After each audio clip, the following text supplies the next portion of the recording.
Welcome to Addicted to the Q. This is Brad, your YouTube certified barbecue pit master. So today we're going to do something different. It's Christmas Eve, so I want to do something different for my family. It's a ham. It's a bone-in ham. But instead of doing the spiral slice the traditional way, we are doing pulled ham. If you've never tried pulled ham, I suggest you give it a try. It is juicy, it's tender, and you don't have to worry about the spiral slices drawing out. So we're going to do a bone-in pulled. Alright,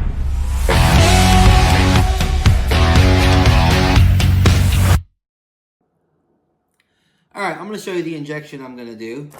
Quarter cup Heath Riles pork injection. Then I use like a Butcher, it's just a mixing bottle from Butcher or wherever. And then the rest I fill up with peach juice and peach nectar. Actually, peach nectar. And I'm going to inject this ham. Just kind of keep some moisture, get some flavor in there. I'm actually cooking it. Going to cook it like, well, you can see it in a pan, bone down just like that. So I'll inject it. There ain't much to the injection as far as the actual injecting part, but I'll show it to you anyway. All right. Show just a quick injection process. This is a Butcher needle. I really like how much moisture it gives into this. I always say pump her full. They say about every, if I could checkered board, about every square inch. Did not tighten the screw like I usually do on these injectors. But it'll work just fine to get me through what I need to get through. And I made way more injection than I most likely will need. But since I'm cooking it face down into a pan like this, if a little injection comes out, it just is kind of like a marinade. I'm gonna try to do one more syringe full. Some people take the needles off when they refill it, and it's up to you. I don't see where it really makes terribly much of a difference. And I'm gonna go against the grain. I know people like, I normally feel about binders, which is normally I don't use them, but I am today. Just because this ham skin's kind of hard to keep rub on. So I will show you when I go to rub it and when I go to light the grill. I just said earlier I was using a binder. I really like this Baron Burton's W sauce. It's the Worcestershire. And I'm just going to kind of put it on with a little bit of a brush before I put my rubs on. That way, just because it's skin and it gives it something to stick since I'm cooking meat down in the pan to keep it from drying out. Alright, the two rubs I'm going to use is one is So Fucking Awesome Brian. He runs this YouTube with me. I'm doing nothing but sweet on this ham. He makes a pineapple chipotle rub that I debated on using, but you can never go wrong with a candied sweet ham. So this is just Top Secret, medium coat. Second rub I'm going to use is actually under the Addicted to the Q brand, but Brian with Sofa King makes both of them.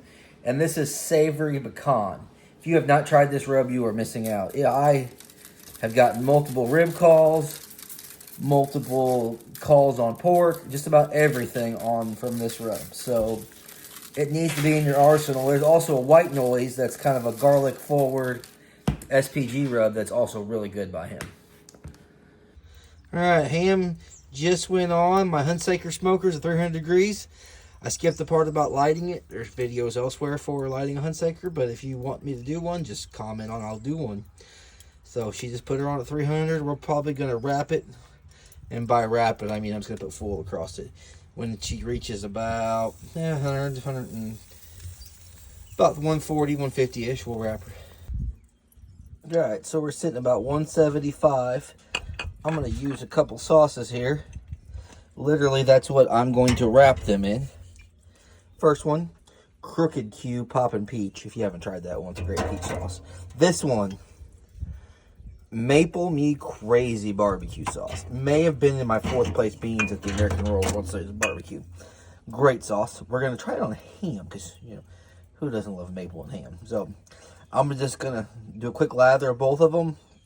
I'll kind of show you how they look. I just can't do it one-handed.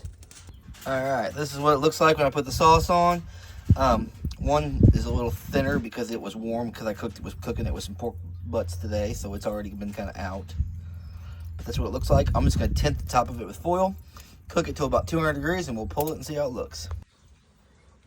All right, she's been on here about 4 hours. We'll see where we're at. Got my Warhorse instant read thermometer. Shout out to them. We're looking for about 200, 205. We're getting real close. 185, 191, 191. So yeah, I'd say we're gonna be done. That's almost right at 200. We're gonna hit some soft spots every now and then. 193, 200. All right, we are at 207, 209. We are gonna pull this, let her rest for a couple hours until we're ready for dinner. Then we're gonna pull it.